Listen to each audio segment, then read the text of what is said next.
care. I want to fix things. I'm a fixer. I like improvement. I like progress. Even if it's just a little tiny bit, I'll shut the hell up. I promise. But we haven't.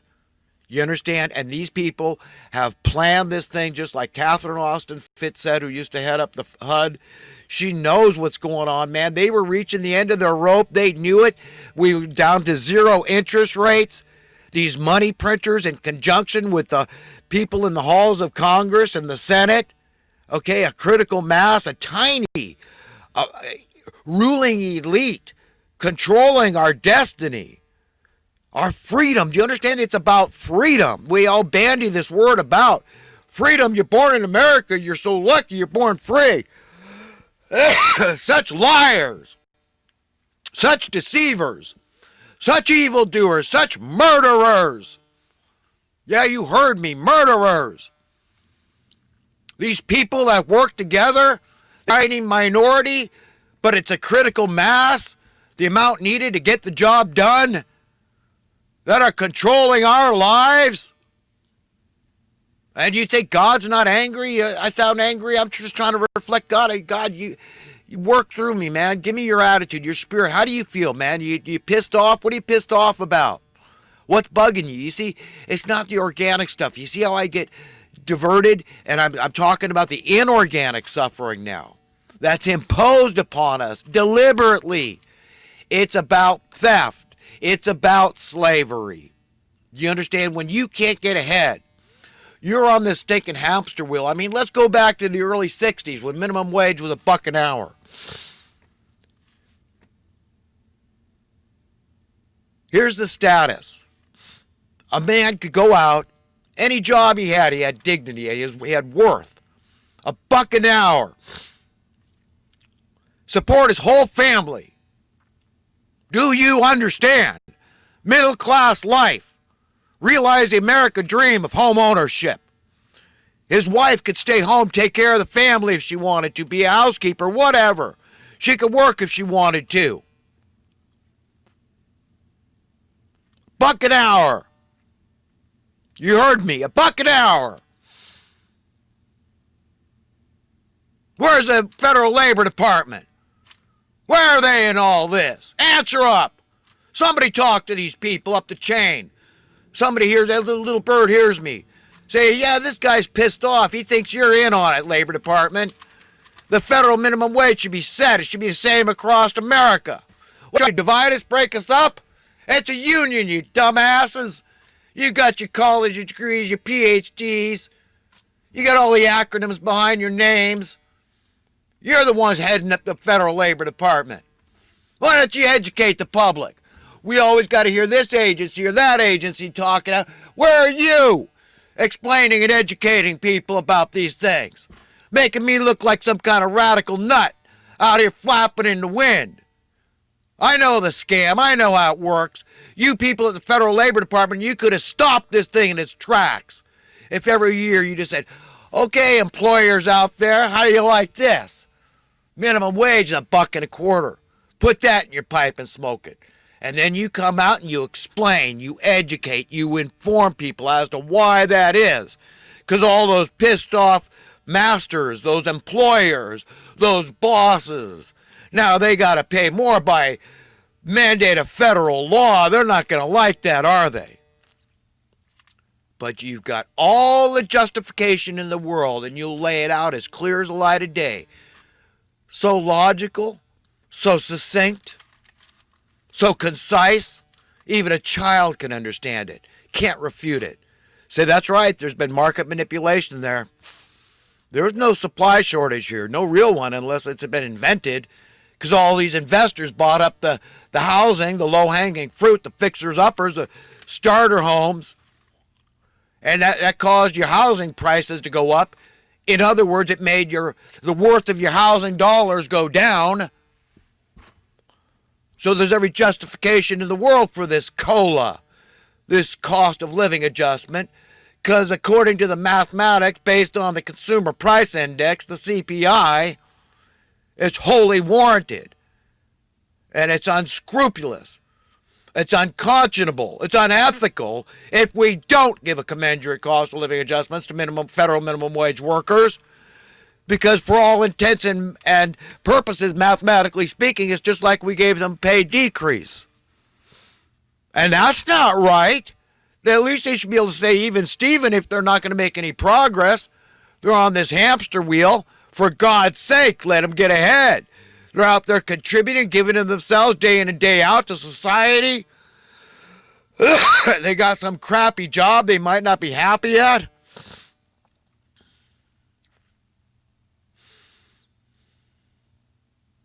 And these are the ones you're going to pick on, subjugate, marginalize, and educate, train the public that it's acceptable. We can't let everybody have a living wage. Now we got to cheat somebody here. And then people see they're trained. And so on a semi-conscious or subconscious level, somewhere thereabouts, okay, in their minds, they justify it, they rationalize it. They just say ignorance is bliss when somebody starts making sense, somebody like me, where I'm saying, hey, this is just fair. This is all. I'm just saying, I'm not even saying, hey, no progress, let's say.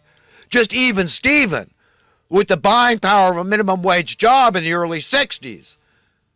Give me one valid explanation why we can't have that. There is none. So nobody talks about it. Nobody in the mainstream media. Nobody out there talking about this. You get the head of the Federal Reserve. Answer me some questions here. You're in the hot seat. Somebody's got to start losing their jobs. Heads got to roll, metaphorically speaking. Somebody's going to an ethics rehabilitation center. Maybe I belong there. Maybe I'm coming off too arrogant. But remember, we're all actors on a stage, and I'm just venting. And I'm using acting to do that. Because, listen, I just want to be a cool, calm, collected dude. Okay, I'm a nice guy. I want to enjoy my life. I'm a simple man. I just like stability. I like simplicity. I can enjoy the simple values of life. The simple things. Like sitting down to a meal, just thanking God. Okay, the comfort of another human being. Okay, little things. The beauty that surrounds us. Just those little things. Okay, I can be happy with. But I can't be happy when I see my country going down the tubes, knowing America is the most influential nation on earth. All the other nations of the world are looking to us to show by example, how great this thing we call freedom is, okay, and security. But we have neither, and it has everything to do with money, the money masters of misery. They've just wrecked up the joint so badly, and they need some pretense, some pretext. Tell me, how did this pandemic spread so quickly? All of a sudden, we just noticed it. So we think there was just a couple cases, we'll contain this, like Ebola or something. No, man, come on. This thing was likely sprayed out of one of these planes. We've all seen them spraying crap out the back. Look at Google images on chemtrail. The planes were outfitted for massive spraying. We all know that they do that. Come on. So, I mean, some surreptitious, nefarious group could easily get in there. We know about all these secret societies. These are the ones they talk about too big to fail, too big to jail. Just leave them alone. It's hush-hush, and we just use the pretense of national security. Anytime they say national security, it's hands off to the public, and so the mainstream media, oh no, we don't touch it because we've been told, we've been warned. Like all these meteorologists, they're all briefed and told, look, yeah, we're doing this weather modification, we're experimenting, and we're just not talking about it with the public now. So if you talk about it on television, we'll have to either edit it out or you're going to get fired, okay? This is what I hear from very reliable sources. So they have the ability to spray. That's the point, this pandemic. And that's using as cover for all this economic chaos because they know it's hitting the fan. They know the American people are saying, we're where the rubber meets the road. We don't want to let you just turn America into another God-forsaken Latin American country, okay? And that's the God of this world. I'm not talking about the one true God. It's that I mean the evil God, the God of money, okay, that just wants to steal, kill, and destroy us because you're a human being. He hates you all over the world. Everybody, we're all equally loved by the one true God, but we're all equally hated by the evil one. And he will destroy America if we let him. And remember, the rest of the world just follows suit. I mean, we can look at other countries, for example, and say, well, they're doing pretty good here with this socialism and this over here and all. You know what? But at the end of the day, look, friends, it's all about freedom. Okay, and the only way to have that reality is with God's hand in our lives, personally and collectively. And we have to understand, what is God's will? It's not a mystery, it's not a secret. He wants the best for not some of his children, just like the Constitution. It doesn't say we, some of the people. It's we, all the people. And God is after, he's a friend to everybody. He wants the best for all his kids. He loves us all equally. So we've got to understand, what is his desire for us? Does he not want us to share this planet? And say, hey, just divvy out the resources from birth. Here's your share of the oil and the estimated oil and the gold and silver and the fishing and agriculture and silver and gold and on and on and on and on. So you'd handed these shares, these coupons. Well, look at these. I mean, you know, everybody's got these. So everybody's, I mean, you can put it in dollars and cents. You see how stupid the argument becomes? We're all born multi-trillionaires or multi-billionaires or multi-millionaires, whatever. You understand? So we're all serving one another because we have a godly instinct to do so. It's very unnatural. It's very ungodly to not serve one another. All these evildoers know this stuff. You don't have to put somebody under bondage to get them to serve you. That's all hooey. It's all made up. A man's life is empty if he doesn't feel appreciated, if he doesn't feel useful, needed. Okay. I'm telling you, it's just the way it is, to utilize our God-given talents this way, that way, any way we choose, any time of day, wherever we are, wherever we choose to be. It should all be up to us as individuals. That's God's will for us. It's as clear as light of day. That's biblically sound. That's got to be the world of tomorrow. This place we call paradise and eternity, and paradise is a promise, eternal life. I mean, these are beautiful things. This is what it's all about.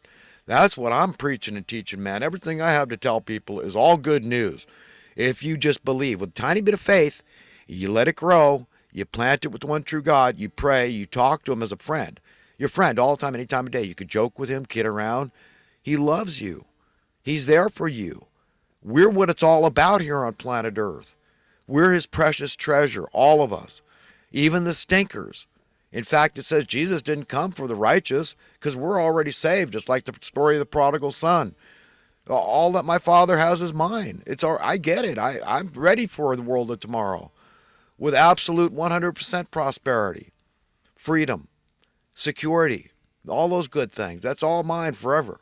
And it's yours too if you consider yourself righteous and your heart is pure and clean in the sight of God. And your will and intention for humanity is all good and approved from on high, and it is God's will. He just wants more friends. Go out there and do this thing for me. His yoke is easy, his load is light. He's the path of least resistance. I just want you to convince other people to be my friend, that I'm a good God, and there's nothing to worry about here. The fear of the Lord is not to be afraid of me in that sense. It's about profound respect, deserved respect. I mean, there's one that seeks glory, like Jesus said. It wasn't Jesus even, but it was the almighty creator God of the universe and everything contained therein. Of course, it's like, wow, we should be in absolute awe. And, you know, this respect, this reverence that we feel, that's the fear of the Lord. And you go, wow, this is so great. This, you know, and you say, I can simplify this. This God allows me to simplify it in my mind. Come over here and swim in the clean, clear, cool waters out of Babylon, out of confusion, out of ignorance. I want the best for you. Trust me. Here's the promise. Here's the gift. If you obey me, and it's easy to be my friend. And once you're born again in that sense, you'll never lose. You're always guaranteed eternal life in a better world. You'll be found worthy and deserving of getting that world. And here's what it is. He'll make it clearer and clearer one day at a time for the rest of your life. You're on the right path. You check in every day. Say, God, thank you for boundaries. Thank you for the compunction over this issue or that issue, the shame. Okay, and you know, thank you for boundaries. And I appreciate that. I want to be on a leash. I don't want to stray too far. You know, what things are you willing to live with? I need to ask myself that. We all need to ask ourselves that and talk it over with God. Okay, and maybe we do belong in an ethics rehab. Good, it could be good. I mean, isolation. How does that affect us mentally and emotionally? We talk about mental illness a lot, but there's all kinds of illness out there: mental illness, emotional illness, political illness, social illness. I mean, there's no end to the type of illnesses we can have, spiritual illness. And so only God can help us sort all this stuff out and have it make sense.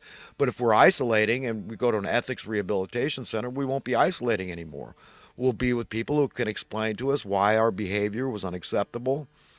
Again, which makes it illegal, right? We don't need laws to incarcerate people with the idea that we're going to punish them.